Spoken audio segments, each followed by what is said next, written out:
স্থাবর সম্পত্তি থেকে বেদখল হয়ে গেলে কি করণীয় চলুন জেনে নিই। হ্যালো, আসসালামু আলাইকুম। আমি অ্যাডভোকেট আহমেদ ইমতিয়াজ, ঢাকা জজ কোর্ট। আজকে আলোচনা করব স্থাবর সম্পত্তি থেকে যখন কোনো ব্যক্তি বেদখল হয়ে যায় বা তাকে বেদখল করা হয় জোরপূর্বক, তখন আসলে সেই ব্যক্তি কি করণীয় থাকে।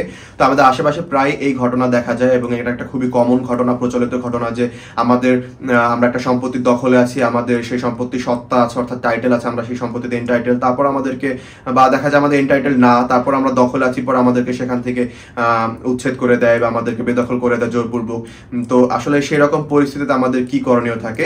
তো চলুন জেনে নিই আইন আমাদেরকে আসলে এই সম্পর্কে কি প্রতিকার দিচ্ছে। তো আমাদের স্পেসিফিক রিলিফ অ্যাক্ট বা হচ্ছে সুনির্দিষ্ট প্রতিকার আইন যেটা, সেই আইনের ৮ ধারা এবং ৯ ধারা হচ্ছে এই সমস্যা সম্পর্কে আসলে ডিল করে বা এই সমস্যার সমাধান আসলে ওখানে দেয়া আছে।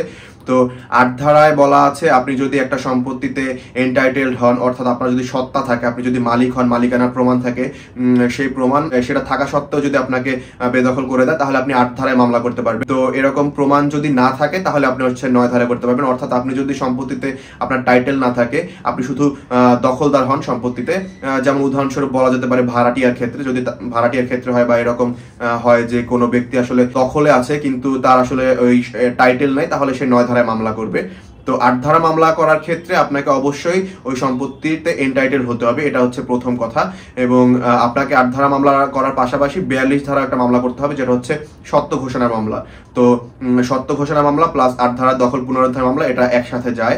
আর ৯ ধারার মামলা করতে হলে আপনাকে হচ্ছে শুধু যে আপনি ডিসপোজেসড হয়েছেন, অর্থাৎ আপনাকে বেদখল করেছে, সেটাই প্রমাণ করতে হবে, আপনাকে আর মালিকানা প্রমাণ করতে হবে না। তামাদির মেয়াদটার কথা এখন আলোচনা করবো, আসলে কতদিনের মধ্যে মামলা করতে পারবেন, অর্থাৎ আপনি ওই আপনার সংশ্লিষ্ট সম্পত্তি থেকে যখন বেদখল হবেন তার কতদিনের মধ্যে মামলাটা করা যায়।